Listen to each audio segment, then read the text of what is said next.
Paz do Senhor, irmãos e irmãs, privilégio muito grande estar com os amados e amadas em Cristo Jesus. Eu queria convidá-los e convidá-las a abrir a palavra do Senhor em Mateus, no capítulo 28.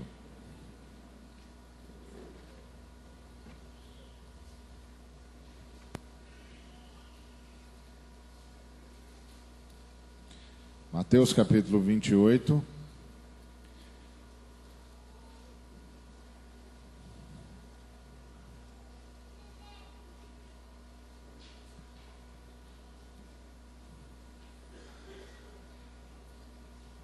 Nós vamos ler o versículo 18.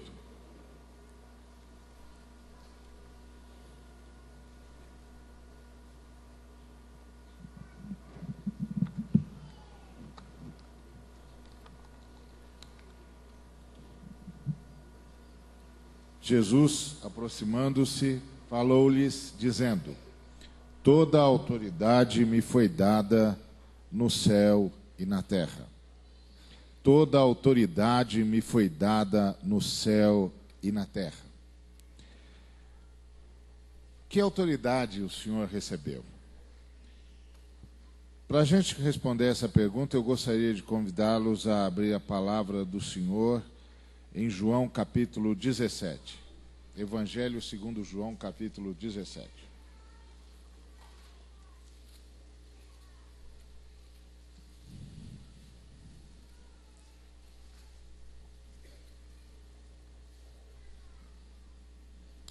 Vamos ler a partir do verso 1.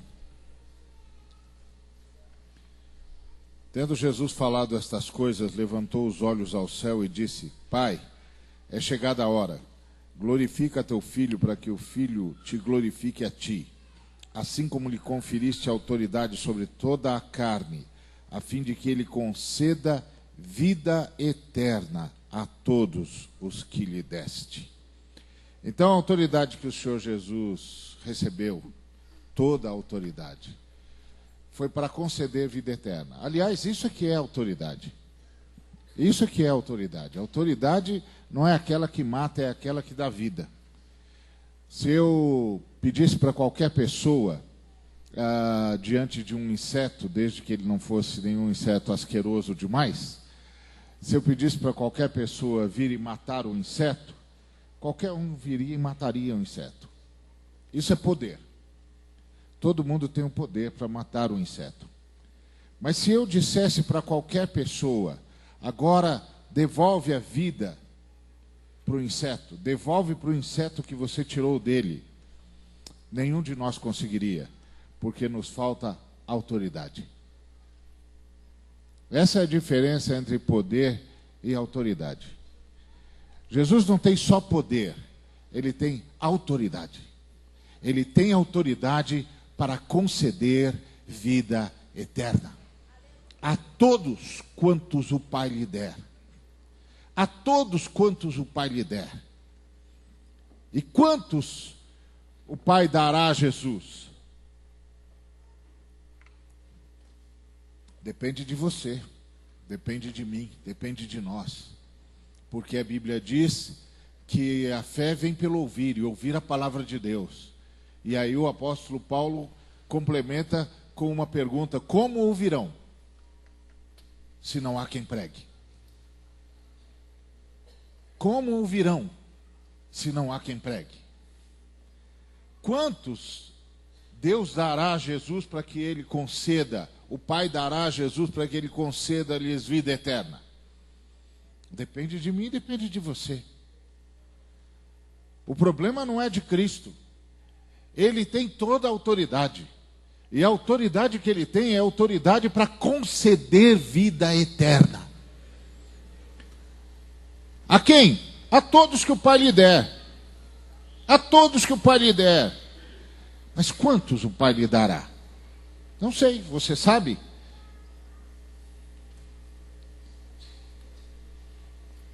Depende de mim e depende de você. De quantos missionários enviaremos? De quantas pessoas terão oportunidade para ouvir? Porque a fé vem pelo ouvir. E ouvir a palavra de Deus. Mas como ouvirão se não há quem pregue?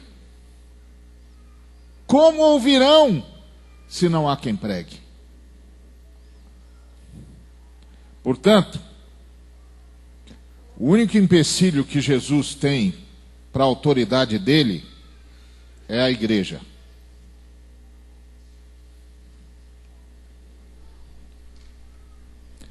Você pode pensar que eu acabei de falar uma grande heresia, mas eu vou repetir. O único empecilho que Jesus tem para a autoridade dele é a igreja. Se a igreja não obedece, as pessoas não ouvem. Se as pessoas não ouvem, não tem oportunidade de se arrepender. Tudo que Jesus tinha de fazer, ele fez.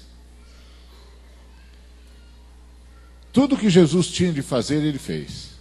E nós estamos aqui hoje porque, como disse o Dr. Shed ontem à noite, missionários vieram até nós. Aquelas 450 crianças lá em Burkina Faso têm alguma esperança, porque o Senhor pôde contar com irmãos que foram, com filhos que foram, que se dispuseram. Agora, eu fiz uma profecia. Você sabe, eu não sou lá tão pentecostal assim. Eu nem não sei tanto sobre o Pentecostes quanto vocês sabem. E eu sei que entre vocês profecia é uma coisa muito comum, mas entre o meu pessoal profecia é uma coisa muito rara. É quase inacreditável quando há uma profecia. A gente fica pensando, Jesus, o Senhor fala aqui também. Enquanto vocês têm profusão de gente falando a palavra do Senhor, assim diz o Senhor, assim diz o Senhor, a gente de vez em quando ouve alguém dizer, assim diz o Senhor. A gente, opa, tem novidade hoje no culto. Até porque os nossos cultos são muito organizadinhos, tudo certinho. Eu lembro que eu estava pregando numa igreja da Assembleia de Deus em Mateu Bay, na região da Zona Leste de São Paulo. E aí os irmãos apresentaram lá um coral muito bonito. E quando terminou o coral, os irmãos aplaudiram efusivantemente e tal. Aí o pastor virou para mim e disse, se fossem vocês os batistas, seria só isso, né, irmão? Eu falei, e olha lá, viu, irmão? E olha lá, se a gente ia ficar mexendo a mão, né? Isso de dançar com o irmão, com o pastor Mamadou, então é uma coisa impensável. Então, nosso povo lá é muito organizadinho, a gente já sabe tudo antes, né? Tá tudo escrito, tá tudo certinho, não tem erro, a liturgia está feita, etc. É um negócio complicado. Inclusive tem uma história de um dos nossos, que uma vez estava com o sermão todo arrumado, escrito direitinho, botou em cima do banco do carro, mas ele esqueceu que tinha deixado a janela do carro aberta, e aí veio uma ventania inesperada e o sermão dele voou pela janela do carro. E aí ele chegou desesperado na igreja, e a igreja, toda a liturgia, tudo certinho, tudo escrito, não tem nada fora do script. E aí ele disse, olha irmãos, eu quero lamentar que hoje aconteceu um acidente terrível, meu sermão estava sobre o banco, e eu não me dei conta que o vidro estava baixado, e veio uma ventania imprevista, e o sermão voou pela janela, de maneira que hoje nós vamos ter de contar com o Espírito Santo, mas eu prometo que é a última vez.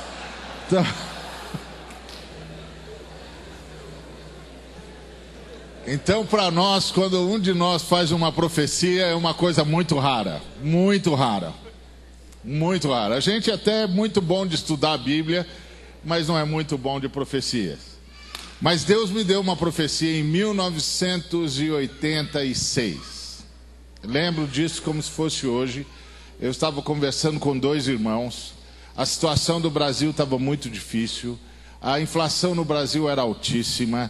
Era aquela época em que nós saíamos correndo no dia do pagamento e íamos para o supermercado. E aí a gente comprava tudo que podia naquele dia, porque a gente ia apostando corrida com o moço da maquininha, que vinha remarcando os preços. Então a gente ia com o carrinho e ele vinha atrás, e a gente derrubando tudo que podia no carrinho, porque no dia seguinte tudo ia custar o dobro. A inflação era 85% ao mês. Hoje isso é inacreditável. Quando eu falo, por exemplo, para alguns jovens que nós já enfrentamos inflação de 85% ao mês, eles dizem, brincadeira, a nossa inflação ao ano é 4%, alguma coisa, e assim mesmo já está todo mundo preocupado porque subiu um pouquinho. Eu falei, vocês não viram nada, vocês não sabem o que é correr na frente do homem da maquininha.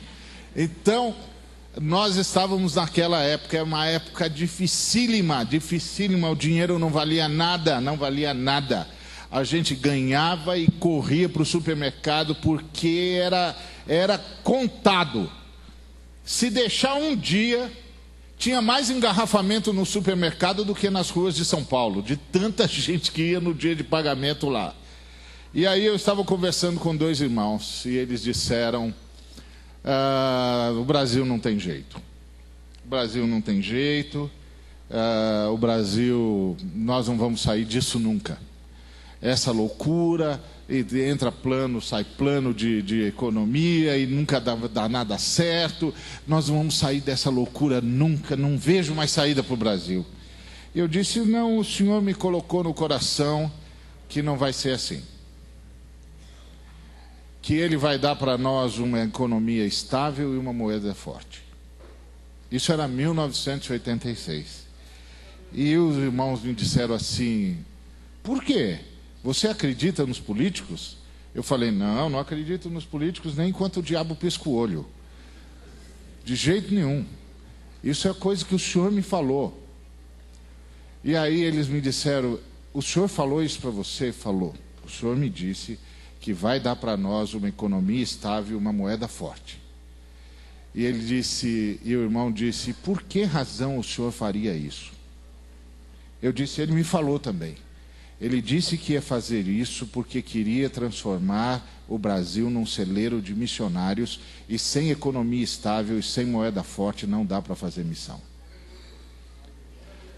Sabe qual é o problema?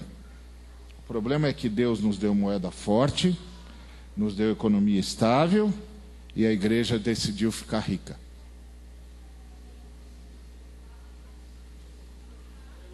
Mas não foi para isso que Deus deu moeda forte. Não foi para isso que Deus mudou a nossa economia. Você acha que o que aconteceu no Brasil é porque os nossos políticos são eficazes? Esse é o problema da igreja. Essa é a cegueira da igreja.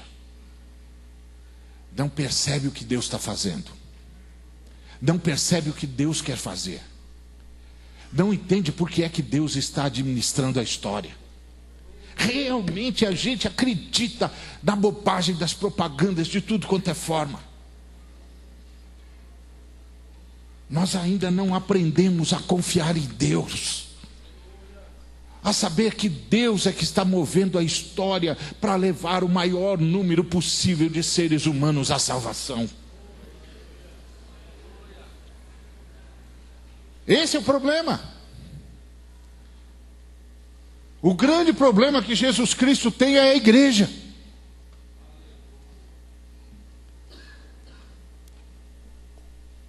Jesus Cristo não tem nenhum problema com o inferno. Porque basta uma palavra de Jesus e o inferno se abala.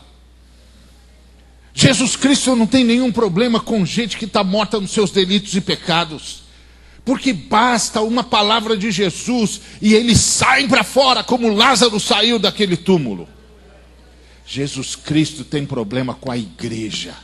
Gente que fala no nome dele, mas não o obedece. É o único lugar onde a voz de Jesus Cristo não é ouvida. Onde a voz de Jesus Cristo não é obedecida imediatamente.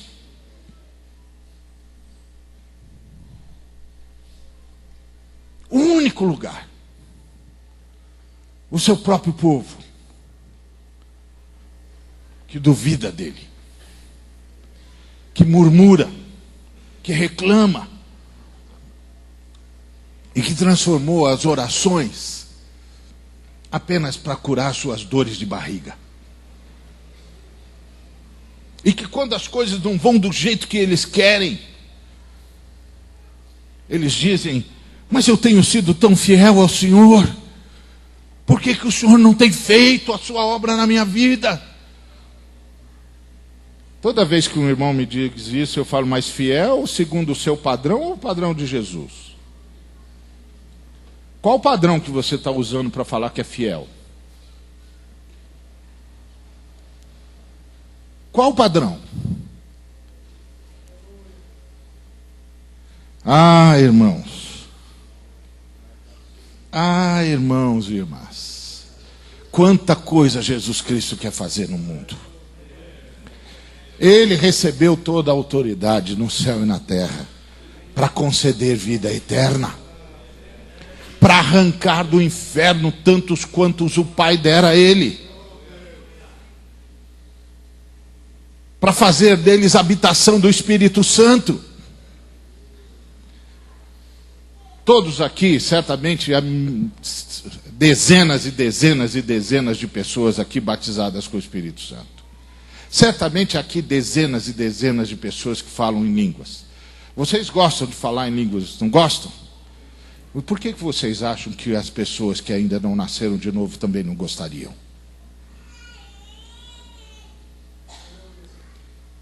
Vocês gostam de ser cheios do Espírito Santo, não gostam? Por que vocês acham que as pessoas que ainda não nasceram de novo também não gostariam de ser cheias do Espírito Santo? Então somos nós que temos de dar a elas a oportunidade de terem a mesma experiência que nós tivemos. A oportunidade de serem habitadas pelo mesmo Espírito que nos habita.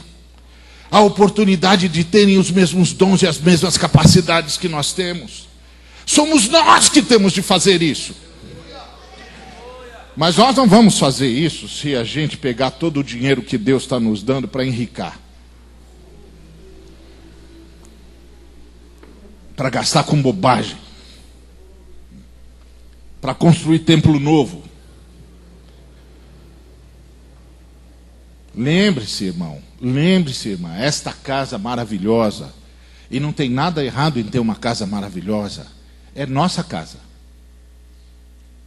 Não é casa de Deus. Porque casa de Deus somos nós. Sabe por quê? Porque um Deus vivo só admite morar numa casa viva. O Deus vivo não mora em casa feita por mãos humanas. Porque Ele quer morar nos corações humanos. Ele não está nem um pouco interessado no que nós podemos construir para Ele, mas o que Ele pode construir para Ele dentro de nós. Nós somos a casa de Deus. Deus nos permite construir casas para nós, para a gente não tomar chuva quando adora Ele. Ele não liga, não. Ele até abençoa a gente para a gente construir. Desde que isso não se torne o foco da nossa vida. Eu encontrei um irmão que uma vez disse para mim assim: eu já implantei muitas igrejas. Eu falei: aleluia. Ele disse: o irmão já implantou? Eu falei: já. O irmão também? Também. Mas o irmão construiu o templo? Construí vários. É mesmo? Muitos. Ele disse: custou muito caro? Falei: custou, caríssimo. E como o senhor conseguiu dinheiro? Dinheiro não é custo. Ele falou assim: como não é custo? Eu falei: dinheiro não é custo. Dinheiro não é nada. Ele falou: então do que o senhor está falando? Eu falei: do sangue de Cristo, meu irmão. Eu construí muitas igrejas em vários lugares, deixei muitos templos vivos para Deus em vários lugares. Fui para muitas congregações, implantei muitas congregações, e eu não sei onde é que eles adoram o Senhor. Eu sei que tem um grupo de pessoas onde o Senhor é adorado. Porque eu não fui lá para construir casa. Eu não fui lá para construir barraco. Eu não fui lá para construir edifício. Deus não me chamou para ser engenheiro. Ele me chamou para ser evangelista. Então eu não sei quantas igrejas tem construídas por aí. Eu organizei as pessoas, disse para elas como é que vivia a fé, chamei outros irmãos para cuidarem delas e não sei onde é que elas adoram o Senhor. Mas sei onde o Senhor é adorado. Com isso eu não estou criticando de construir templo não, irmão. Tem de construir sim, tem. A gente precisa de lugar para adorar o Senhor, está tudo certinho. Desde que não seja um exagero, é lógico. É tudo certo, não tem nada de errado não. Não vai ficar com sentimento de culpa. Não tem nada errado aqui. Desde que isso não atrapalhe a visão missionária. Desde que isso não seja para o nosso orgulho e a nossa vaidade. É só isso. É só isso. Então, toda autoridade me foi dada. Que autoridade que o Senhor tem? Autoridade para dar vida eterna. Porque isso é que é autoridade. Jesus não tem só poder. Jesus tem poder e autoridade. É o que eu disse. Matar o inseto qualquer um mata. Dizer para o inseto torna a viver, precisa ter autoridade. Jesus tem autoridade. Ele chegou em Betânia e Marta e Maria disseram para ele, já faz 4 dias. 4 dias. Já cheira mal. Já está em decomposição. Jesus disse, eu sou a ressurreição e a vida. Eu sou a ressurreição e a vida. Quem crê em mim, ainda que esteja morto, viverá. E ele simplesmente disse, Lázaro, sai para fora. E sabe o que aconteceu com Lázaro? Saiu. Porque Jesus tem autoridade. É simples assim, quando Jesus disse, sai para fora. E como ele parou o jovem, filho da viúva da vila de Naim? Ele tocou o esquife, parou o pessoal e disse para o jovem, jovem, eu te mando, levanta-te. Sabe o que aconteceu? Ele levantou. Ele levantou. Porque Jesus tem autoridade. Como eu disse, o único problema que Jesus tem é com a igreja. Aliás, principalmente conosco pastores. Porque a gente usurpou a igreja de Jesus. Já que nós estamos falando de profecia, eu me lembro de uma outra. Um irmão chegou para mim e disse assim, Ari, ouvi uma profecia que me estremeceu o coração. Eu disse, é mesmo? Ele disse, é. Foi aonde? Foi numa vigília. Uma vigília? É. E qual é a profecia? Ah, um irmão trouxe uma profecia, Jesus mandou um recado para os pastores. É mesmo? É. E qual o recado que Jesus mandou para nós? Ele disse, o recado que Jesus mandou para nós foi, devolvam a minha igreja. Vocês roubaram a igreja de mim. Devolvam a minha igreja. Não custou o sangue de vocês, o que é que vocês estão fazendo aí? É isso que nós pastores precisamos acordar. E eu estou falando para mim primeiro, porque eu também sou pastor. A igreja custou o sangue de Jesus Cristo. O meu sangue não serve nem para lavar os meus pecados. Se eu derramasse todo o meu sangue diante de Deus e nada, era a mesma coisa. Meu sangue não serve para coisa nenhuma. O seu serve tanto quanto o meu. O sangue que fez cada um de nós estar aqui sentado nessa noite podendo dizer aleluia, foi o sangue de Cristo que manchou a cruz. Portanto, a igreja é dele. E só existe para fazer a vontade dele. E de ninguém mais. Não importa quem seja. Não importa que nome tenha. Porque não há nenhum nome perto do nome daquele que está sentado à direita de Deus Pai. Porque Deus lhe deu um nome que é sobre todo nome que se nomeia na terra, no céu ou debaixo da terra. Para que ao nome dele todo joelho se dobre e toda língua confesse que Jesus Cristo é o Senhor, para a glória de Deus Pai. O único problema que Jesus Cristo tem é com a igreja. Espero que não tenha com essa igreja. Porque é o único lugar onde a vontade de Jesus é resistida. Quantas vezes você tem de dizer para o irmão: escuta, irmão, mas isso aí não é a vontade do Senhor. A Bíblia diz que não pode fazer isso. Por que você está fazendo? Não, porque eu tenho. Você não tem nada, meu filho. Você não tem nada. Você não tem nada, você não é nada. O que você tem que você não recebeu?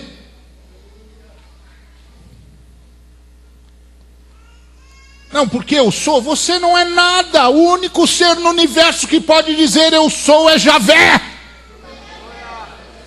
Você nunca leu isso na Bíblia? Que quando Moisés perguntou o nome do Eterno, ele disse: eu sou.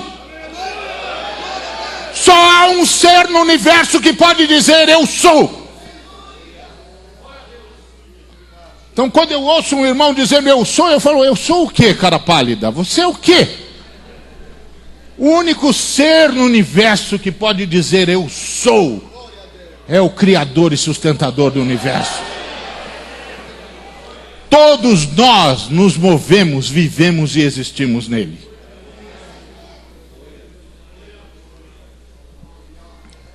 Então, a igreja, meu Deus, por que nós temos de fazer tantas campanhas para enviar missionários?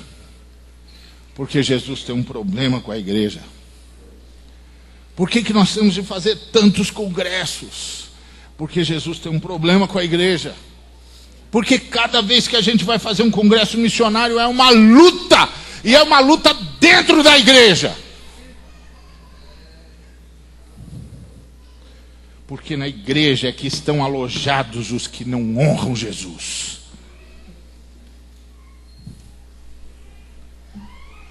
Se escondem.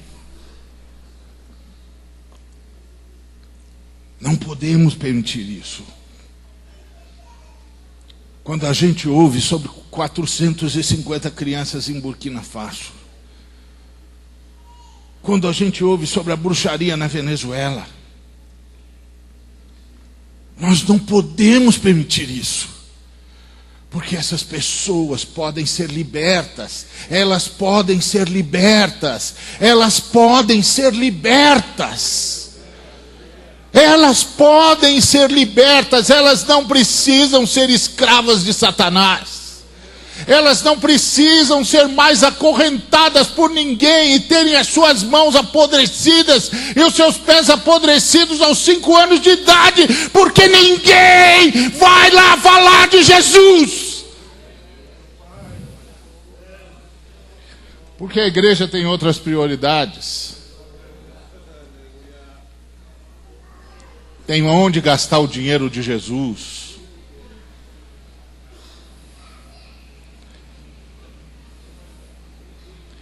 Porque o dinheiro, irmãos, é de Jesus. Não tem nada que você e eu não temos nada. Tudo quem tem é Jesus. Uma vez eu estava na Costa Rica e eu fui para Nicarágua. Cheguei em Nicarágua e eu tinha de ver a situação dos irmãos na Nicarágua, que por causa de toda a situação da Nicarágua, era o tempo da guerra contra Somoza, o tempo governo sandinista, situação muito difícil na Nicarágua. E muitos irmãos estavam em situação precária, muito precária. E muitos deles estavam morando nos prédios condenados, porque em Manágua, lá na década de 70, 80, teve um grande terremoto. Quase destruiu a cidade toda. O Somoza ganhou dinheiro e ajuda suficientes para reconstruir a cidade. Mas ele mandou o dinheiro para a Suíça. Ele devia ter alguma conta para pagar por lá, alguma coisa assim. E aí, houve a guerra. E os cristãos foram expulsos dos seus lugares.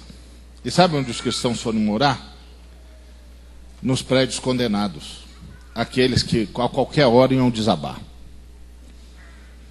Aí irmãos saíram chamando gente de toda a América Latina para ir lá ver o que estava acontecendo, para ver se a gente podia ajudar os irmãos. E eu estava na Costa Rica fazendo um curso e um irmão me falou, olha, nós vamos lá em Nicarágua, vem comigo para ver o que está acontecendo lá. E eu fui. E aí, muita conversa, muita reunião, muita discussão, porque nós somos bons nisso, nós somos bons em reunião, discussão, a gente passa horas nisso. Se a gente orasse tanto quanto a gente se reúne para discutir, certamente o mundo seria outro. Mas a gente faz muita reunião e pouca oração. Então, e é interessante, porque às vezes eu falo lá na minha denominação, eu sou batista. Então, na minha denominação tem muita reunião, tem como tudo, tem comissão para isso, comissão para aquilo outro. É demais. Nós batistas somos gente boa, mas a gente gosta muito de comissão. Então, a gente tem comissão para todo lado. E aí eu digo assim, eu não vou participar não. Já participei de um montão, agora não vou participar mais não. Que isso, Ari, você não vai? Não vou não. Vou orar, porque quem decide mesmo é Jesus. A gente devia gastar tempo decidindo com Jesus. A gente se pergunta, então irmão, está decidido? Tá, e aí? Bom, aí vamos orar. Bom, então vamos orar já, né? então por que a gente já não começa orando? Porque os recursos é o Senhor que vai dar mesmo. Quem vai fazer um milagre é o Senhor mesmo. Então nós estamos fazendo esse montão de reunião para quê? Se depois de tudo isso aqui, vamos orar, né? Senhor, agora que nós decidimos. E depois reunião de gente para saber quem é que vai mandar é reunião que não é do reino de Deus, viu, irmãos? Porque a reunião do reino de Deus é reunião para saber quem é que vai servir. Porque Jesus Cristo disse que o maior no reino de Deus é o que serve. Então, quando as reuniões são para decidir quem vai servir, então é uma reunião do reino de Deus. Quando é reunião para decidir quem é que vai mandar, abre o olho. Abre o olho que tem gente infiltrada aí da rebelião. Abre o olho que tem gente infiltrada da rebelião, porque reunião no reino de Deus é para decidir quem é que serve. Porque a Bíblia diz que no reino de Deus é assim, o maior é o que serve. E tem mais, quem quiser ser o maior de todos, então seja servo de todos. Foi o que Jesus falou, isso nem mandou pelos apóstolos, ele mesmo falou. Que era para não ter dúvida. Ele disse, entre vocês não será assim. Parece que a gente não ouviu direito. Mas ele disse que entre nós não seria assim. Então, irmãos, o maior problema que o Senhor tem é com a sua igreja. Aliás, não sei se você se lembra, mas o Novo Testamento começa com Deus sendo expulso do templo e termina com Jesus sendo expulso da igreja. Você lembra disso? Lá no Novo Testamento, quando o Novo Testamento começa com a palavra de João Batista dizendo, arrependei-vos porque é chegado o reino de Deus. Lembra disso? E aí, os fariseus que foram lá falar com Jesus, perguntaram para João, foram lá falar com João, perguntaram para João, quem é você? Você é o Cristo? Ele disse, não, eu não sou o Cristo. Então quem é você? Ele disse, eu sou a voz do que clama no deserto. Quem é que estava no deserto? Ele não disse que era o que clamava no deserto. Ele disse, eu sou a voz do que clama no deserto. Quem é que estava no deserto então? Deus! Porque ele disse, eu sou a voz de Deus. E sabe por que Deus estava no deserto? Então. Está lá em Lucas capítulo 3. Versículos 1 e 2, se você tiver tempo, leia. O Lucas disse que haviam 2 sumos sacerdotes, Anás e Caifás. O Lucas descreve a folha de pagamento do Tibério César. Tibério César era o imperador, mandava em tudo lá, imperador romano. Ele descreveu a folha de pagamento do Tibério César. Vamos lá, eu vou ler só para você se lembrar. Eu sei que você sabe de cor, mas eu vou ler só para você se lembrar. Então, lá em Lucas, no capítulo 3, o Lucas disse assim: no 15º ano do reinado de Tibério César, sendo Pôncio Pilatos governador da Judéia, Herodes tetrarca da Galiléia, seu irmão Filipe tetrarca da região da Itureia e Traconides, e Lisânias tetrarca de Abilene, sendo sumos sacerdotes Anás e Caifás, veio a palavra de Deus a João, filho de Zacarias, no deserto. Está escrito aqui, não está? Então lemos. Então como é que você sabe que como é que você sabe que tem problema aqui? Porque tem 2 sumos sacerdotes, ó. Sendo sumos sacerdotes Anás e Caifás. Sabe o que significa a palavra sumo?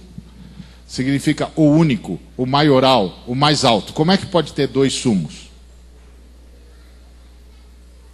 Não pode ter. Não pode, só pode ter um sumo sacerdote. Não pode ter 2 sumos sacerdotes, só pode ter um sumo sacerdote. E aí o Lucas disse, tem 2 sumos sacerdotes. Por que tem 2 sumos sacerdotes? Porque tem algo de podre no reino de Israel. Não é só na Dinamarca, não, é no reino de Israel também tem algo de podre. Sabe o que aconteceu? Os romanos descobriram que a melhor forma de controlar o povo de Israel era influenciar na escolha do sumo sacerdote.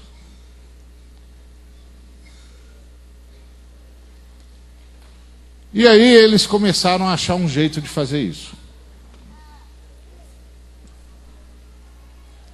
Eles começaram a achar um jeito de fazer isso. Aí tinha um sujeito chamado Anás.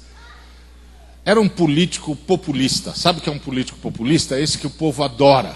Gente que o povo adora. Não vale o que come, mas o povo adora. Então ele era adorado pelo povo. E ele fez um acordo com os romanos. E ele se tornou o primeiro sumo sacerdote dessa linhagem romana. Ele era judeu, mas era um traidor. Ele se tornou o primeiro. E ele tinha 5 filhos. Cada um dos 5 filhos foi sumo sacerdote. Quando ele não tinha mais filho, ele botou o genro, Caifás.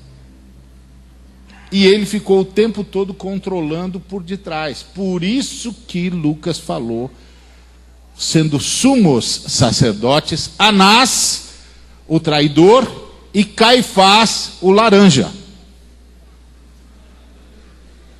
Tá certo? Porque o Caifás era o laranja do Anás. O Anás é que ficava puxando as cordinhas e o Caifás fazia o que ele mandava. E Deus? Deus foi para o deserto, porque Tibério César tomou conta do templo, Deus foi embora para o deserto. E sabe quem que Deus levou para o deserto? O João. Agora, quem que era o João? Abre lá Lucas capítulo 1, versículo 5.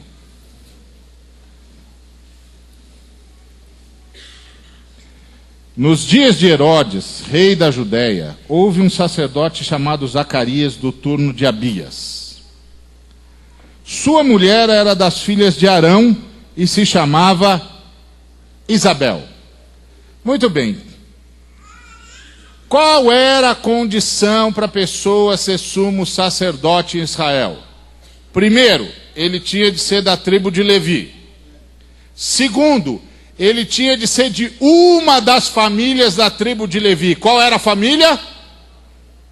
Arão. Muito bem. Funcionou a escola dominical, irmão. É isso mesmo. Arão tinha de ser da família de Arão. Quem é que era da família de Arão? Isabel. Quem é filha de Isabel? Quem é filho de Isabel? João Batista. Então, se tudo tivesse certinho, João Batista ia ser o sumo sacerdote. Mas como os romanos tomaram o poder, Deus foi para o deserto. Só que Deus pegou o sumo sacerdote dele e levou com ele. Vem comigo. Agora, você sabe, o sumo sacerdote não pode comer qualquer comida, só pode comer as comidas sagradas. Só que quem estava comendo as comidas sagradas agora era a turma dos romanos. Mas o sacerdote de Deus não pode comer qualquer comida. Então Deus disse para o João: você vai comer gafanhoto e mel silvestre. Porque você é sumo sacerdote, você não pode comer comida comum. Como você não pode comer mais a comida sagrada, você vai comer gafanhoto e mel silvestre. Ah, e tem mais. O sumo sacerdote vestia as vestes sacerdotais, as vestes talares. Mas quem está vestindo as vestes talares agora é o pessoal que serve o Império Romano. Só que o sumo sacerdote não pode vestir qualquer roupa. Aí o Senhor disse: você não vai poder vestir a roupa talar, as vestes talares, porque os romanos roubaram. Então, mas você também não pode vestir roupa comum. Então você vai vestir pele de camelo, meu filho, para deixar claro para todo Israel em que posição eles me colocaram, que eu fui expulso do templo e não volto para lá nunca mais. Porque ele nunca mais voltou para lá. É as escrituras sagradas que dizem. Desde o começo, o maior problema com Deus sempre foi com o seu povo. E no final, a última carta do Apocalipse é a carta aqui, igreja. Laodiceia. E Jesus em Laodiceia está de que lado? De fora. Eis que estou à porta e bato. A gente usa isso para evangelização, mas aquela é uma palavra para a igreja. Eis que estou à porta e bato. Se alguém ouvir a minha voz e abrir a porta, eu cearei com ele, e ele comigo. Eu entrarei em sua casa, cearei com ele e ele comigo. O que é que nós estamos sendo ensinados pela palavra de Deus? Que o Novo Testamento começa com Deus sendo expulso do templo e termina com Jesus sendo expulso da igreja. Tem uma trama maligna, querendo expulsar Jesus Cristo da igreja.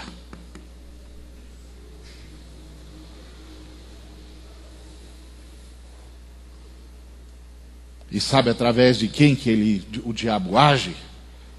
Dos líderes que esqueceram o seu lugar.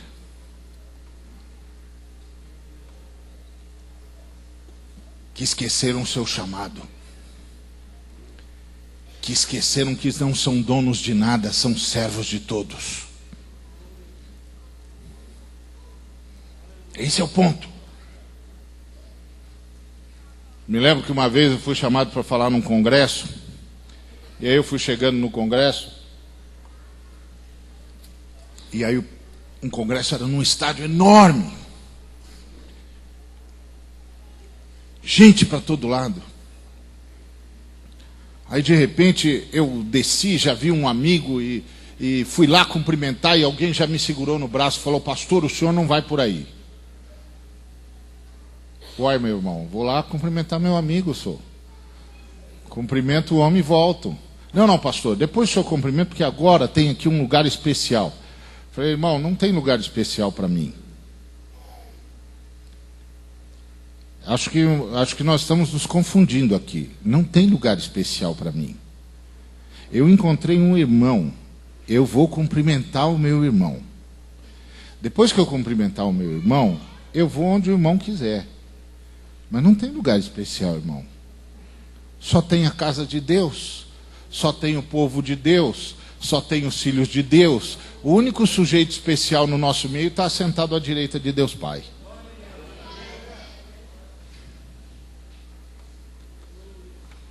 Então tem alguma coisa errada aqui, irmão. Por quê? O irmão Jesus desocupou o lugar e o irmão está oferecendo para mim? Eu até aceitaria, mas eu tenho de nascer de uma virgem pelo poder do Espírito Santo, não posso cometer nenhum erro, depois tenho de morrer e 3 dias depois ressuscitar, vai dar muito trabalho e dá que eu não ressuscito, ó. Não, eu fico aqui no lugar de que Jesus me pôs mesmo, está tudo muito bom, porque ele já fez tudo que tinha de fazer. Pastor, não queria ofender o senhor. Não, você não me ofendeu. Nós só estamos tentando nos entender aqui, porque você está me impedindo de falar com irmãos. Eu não estou entendendo. Você me traz para pregar. Eu encontro um irmão, quero ir saudar o irmão. Você diz que não pode? Tem alguma coisa errada aqui, não tem não, irmão?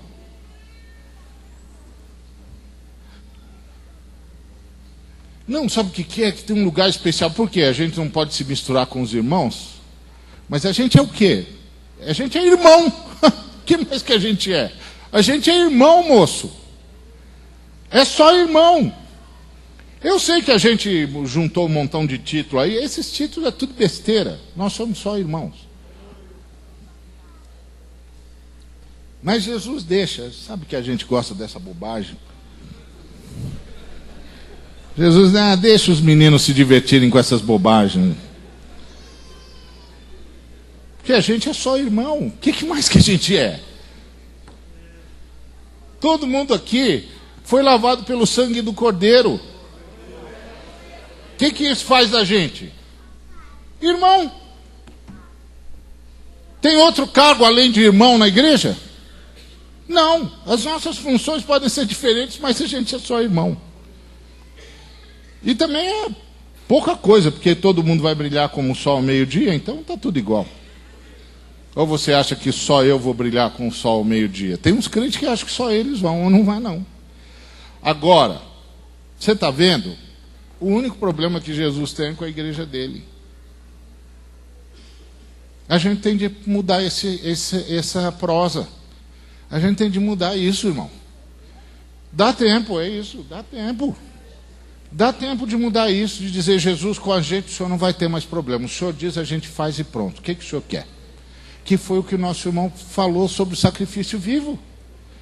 A gente entra no altar, deita e fala, Senhor, pode me matar. E o Senhor diz, não quero matar você, quero abençoar pessoas através de você. Sim, Senhor, o que o Senhor quer que eu faça? Pronto.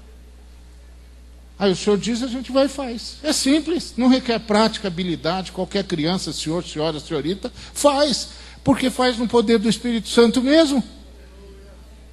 Não é no meu poder, não é no seu poder, é no poder do Espírito Santo. Não é minha autoridade, é a autoridade de Jesus, então está fácil. Então, irmãos, o Senhor já fez tudo o que tinha de fazer. Deixa eu só ler para os irmãos, para a gente terminar, para você entender o que Jesus fez. Isaías 61.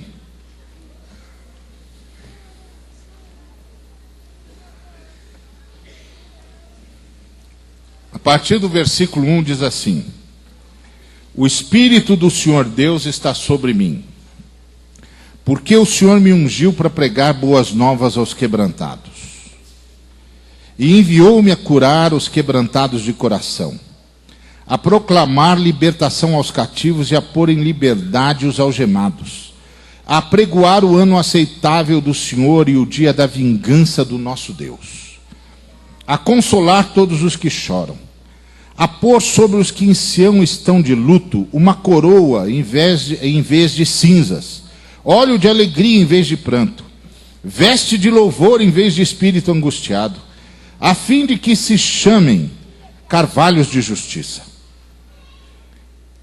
plantados pelo Senhor para a sua glória. Agora presta atenção no versículo 2 de Isaías 61. A apregoar o ano aceitável do Senhor e o dia da vingança do nosso Deus. Agora vamos para Lucas 4.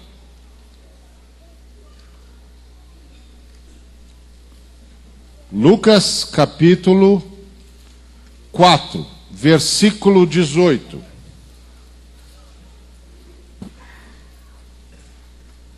Vamos começar com o versículo anterior.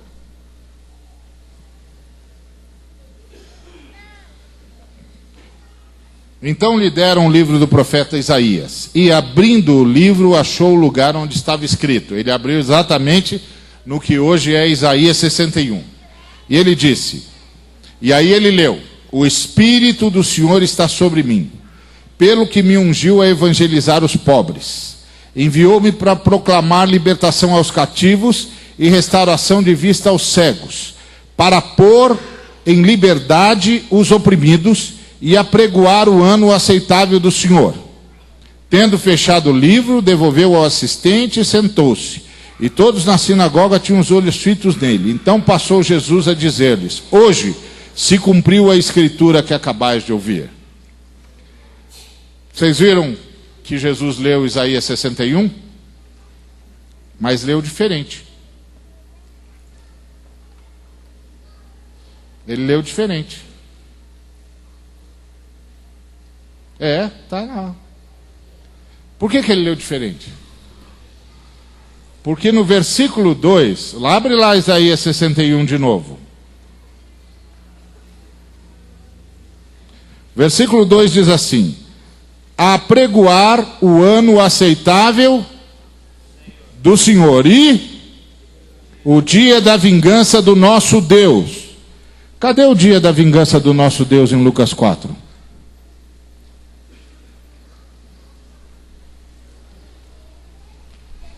Cadê o dia da vingança do Senhor em Lucas 4? Por que Jesus não leu? Sabe por quê? Porque a vingança do Senhor caiu sobre ele.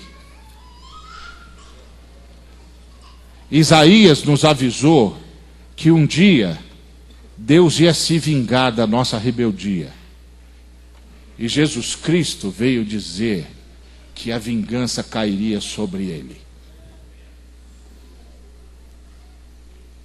Por isso ele disse: eu tenho autoridade para conceder vida eterna. Porque toda a vingança da Trindade justa caiu sobre mim.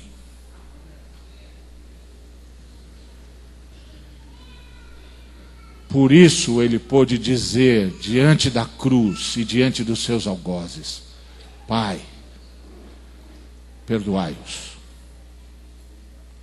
Eles não sabem o que fazem. É por isso que a gente faz missão. Ninguém fez isso. Ninguém fez isso no universo. Nós temos de avisar o mundo todo que a vingança de Deus caiu sobre Jesus. Que daquela frase de Isaías 61, só sobrou a primeira parte. Porque a segunda parte, o dia da vingança do nosso Deus, aconteceu no Gólgota. Quando o Filho de Deus disse: Deus meu, por que me desamparaste? Eli, Eli, lema sabachthani. Deus meu, a vingança da Trindade caiu sobre o Cordeiro. A justiça foi satisfeita. E a Trindade pôde perdoar todos aqueles que se arrependerem. Eu e você temos um débito com todo mundo que não sabe disso. Esses dias, e com isso eu termino, eu estava ouvindo a irmã Margareta, que já esteve pregando aqui para os irmãos, e ela tinha acabado de chegar do Timor-Leste, e ela passou um clipe musical. Um clipe musical, desses que a gente vê na TV. Aqueles que têm tempo de ver TV, vê que tem os clipes. E o clipe era uma moça da Indonésia cantando. Até aí, tem gente que canta no mundo todo, né? Graças a Deus, música é um dom de Deus. E aí era uma música que estava fazendo sucesso. Mas é um sucesso estranho. Sabe por quê? Porque é uma música sobre o tsunami. Lembra o tsunami que aconteceu lá na Indonésia? Principalmente atingiu a região de Banda Aceh, Na verdade, aconteceu em toda a região da Ásia, não é? A Indonésia foi onde a coisa aconteceu com maior força, mas um montão de país sentiu aquilo. Até na África foi sentido o impacto do tsunami. E a letra da música era assim: Deus, o Senhor nos feriu. O Senhor nos feriu profundamente. O Senhor nos feriu no coração da nossa existência. O Senhor está se vingando de nós. E nós devemos ter errado em algum lugar. Nós devemos ter pecado em algum lugar. Porque nós despertamos a tua vingança.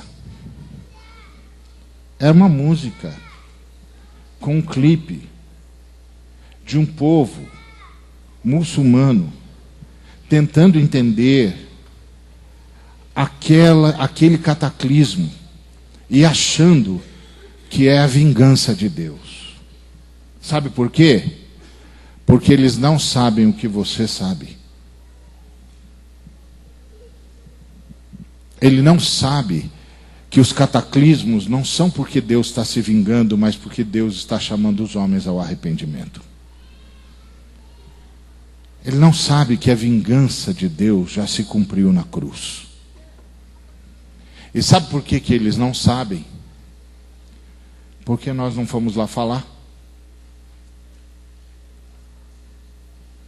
Então eles não vão saber mesmo. E eles vão ficar enganados a vida toda, pensando falar com Deus e não conseguindo. Porque nós não fomos lá falar. Que Jesus leu apenas a primeira parte de Isaías 61, versículo 2. Ele não leu a segunda parte. E sabe por que ele não leu a segunda parte? Porque nele se cumpriria o dia da vingança do nosso Deus. É essa maravilha que nós temos nas mãos, irmãos e irmãs. Essa maravilha que nós temos nas mãos, irmãos e irmãs. Nós temos de anunciar isso para o mundo todo. Nós temos de dizer para as pessoas que ninguém mais precisa ser escravo. Nós temos de nos arrepender, irmãos, da nossa letargia, do problema que a gente causa para Jesus. Nós todos temos de dobrar os nossos joelhos e dizer: Jesus, como nos disse o irmão Mamadou, Jesus, eis-nos aqui. Faz a tua vontade, Senhor. Faz a tua vontade. Glorifica o teu nome. Oh, Senhor, nós não queremos colaborar com a trama diabólica que está tentando expulsar Jesus da igreja. Nós não queremos colaborar com isso. Eis-nos aqui. Faz a tua vontade. Porque Deus quer entregar muita gente para Jesus. E Jesus tem autoridade para conceder vida eterna a todos que o Pai entregar. Quantos o Pai vai entregar? Nós é que vamos decidir. Que Deus nos abençoe.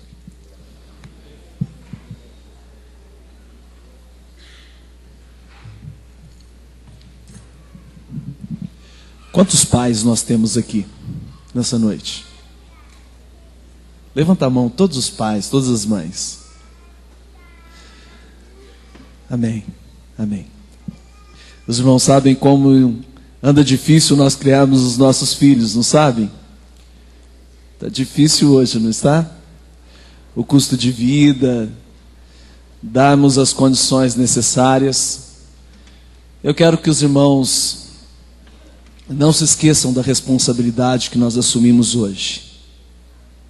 Se os irmãos pegarem R$ 1.500 e dividir por 450 crianças sendo cuidadas por um mês. Talvez Deus complete a mensagem sobre a responsabilidade que nós assumimos hoje a cada um dos irmãos que são contribuintes dessa obra. A oferta hoje foi de R$ 939. Que Deus abençoe os irmãos que contribuíram.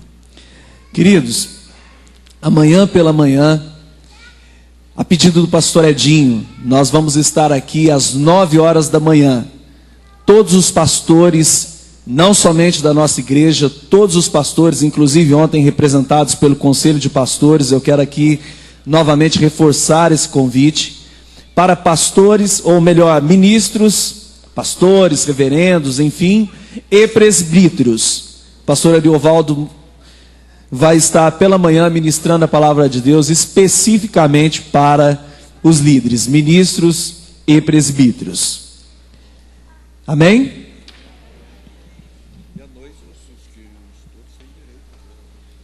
Sim, claro. A conferência, irmãos, amanhã às 19h30, como nós estivemos aqui iniciando essa reunião, continuaremos. Sábado pela manhã começará às 8h45, encerrando o período da manhã às 12 horas. Nós serviremos o almoço para os irmãos que participarem do período da manhã, para não precisar retornar para casa, gratuitamente. O período da tarde começa às 13h30, encerrando às 15 horas, porque logo às 18 horas nós estaremos aqui iniciando a reunião da noite, onde nós já estaremos contando com o missionário, pastor, doutor Dom Richardson, justamente com o pastor Ariovaldo Ramos. Estará chegando amanhã o pastor Silas Tostes, também nosso missionário da Ásia, pastor Enoque Porto, junto com a irmã Diná. Peço que os irmãos orem pela chegada do nosso missionário. Ele teve uma crise de vesícula, estava inflamado, teve que fazer urgentemente uma cirurgia. Ele está ainda convalescente, mas nós tivemos que mudar, inclusive, o voo dele. Tivemos que comprar também a passagem para a irmã Diná, no horário que ela pudesse vir junto com ele, para que eles estejam aqui conosco amanhã à noite. Amanhã à noite, no dia de sábado, no domingo, onde nós estaremos encerrando a reunião, ou melhor, a conferência. A reunião de domingo começa às 8h45 também, e estaremos fechando esse momento que Deus escolheu para falar com a igreja em Franca às 12 horas. Portanto, peço e conto com todos os irmãos na reunião da noite, sábado pela manhã, sábado à tarde, sábado à noite, domingo pela manhã, onde logo após o encerramento nós estaremos também servindo para os irmãos o almoço gratuitamente. Glória a Deus. Olha, irmãos, alimento sólido só para aqueles que estão com o organismo bem estruturado. Eu tenho a certeza absoluta que você entendeu, e eu senti muita alegria, porque levei uns pedradas, mas a maior parte passou de lado, não sei onde que foi. Porque eu tenho procurado a não perder o meu tempo, mas tenho procurado agradar a Deus em tudo. Nós tivemos uma inauguração, não sei se o senhor já viu que fizemos ali, a nossa administração, e no dia que inaugurou, tudo muito bem, quando eu sentei na cadeira da minha sala, eu chorei. Vários pastores viram. Hein? Ah, sim. Eu chorei quando eu sentei na minha cadeira e vi a beleza. Chorei mesmo. E minha esposa ficou com medo e falou: não chora não. Ele começou a me lisar. Porque ela tem medo de me dar uma coisa, que ela já sabe que a coisa é da brincadeira. Mas chorei. E vou dizer uma coisa para todos vocês. Eu aceitei, porque foi feito com alegria e satisfação. Entendeu? Por isso que eu aceitei. Mas não foi com nenhuma vanglória, porque os meus auxiliares sabem disso. E dentro do meu coração existe uma coisa: ganhar almas para Jesus. E essa vaidade que o senhor falou está arrasando com as igrejas. Arrasando com a grandeza. Quando a pessoa tem que saber que ele não é nada, é pó. Tu és pó e em pó te tornará. É isso que é. E tudo que eu faço tem que se considerar servo inútil. Então eu quero alcançar o privilégio. Vinde bendito do meu Pai, possui por herança o reino. Isso eu tenho certeza absoluta. Então estou feliz. Às vezes a gente escuta um comentário, fala, mas isso está apertado, vai para apertar mais. Se deu um jeitinho de apertar mais um pouco, porque meu pai era um filósofo. Ele dizia que no céu tem uma prensa, e tem vários anjos ali. E Deus está sentado no trono, então ele faz assim, isso é meu pai. Aí o anjo. Aí nós aqui, para.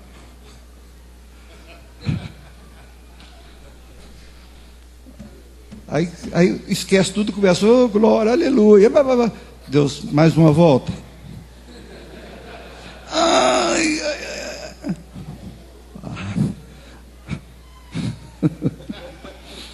Então, se o senhor tiver o jeito de dar mais uma voltinha, pode dar. Vamos ficar de pé, vamos orar, agradecer ao Senhor. Pode apertar mesmo. Graças a Deus, que sempre nos dá vitória, por nosso Senhor e Salvador. Perder a chave não é nada, dura não perder a vida. Só Ele que dá a vida eterna. Ó Deus e maravilhoso Pai, cuja presença entre os céus e a terra e tudo que nela há. Te louvamos pela Tua palavra, porque ela é luz para o nosso, lâmpada para o nosso caminho, e luz, Senhor, para o nosso caminho. Dá-nos a Tua graça e a presença do Teu Espírito na nossa vida para guardar o que temos, para que ninguém tome a nossa coroa. Abençoa os Teus servos que estão conosco e aqueles que vão chegar. Encha-os do Teu Espírito e faça com que cada um de nós continuemos nos alimentando para a grande tarefa que o Senhor tem colocado diante dos nossos olhos. Leva para os nossos lares e nos guarda no temor da Tua palavra. Livra-nos dos desastres, dos perigos e do mal que pode estar nos esperando em qualquer lugar. Mas o anjo do Senhor irá diante de nós, endireitando os caminhos tortuosos. Em nome de Jesus te pedimos, agradecemos agora para sempre. A graça do Senhor Jesus Cristo, o amor de Deus e a comunhão do Espírito Santo seja com todo o povo de Deus. Então nós dizemos amém.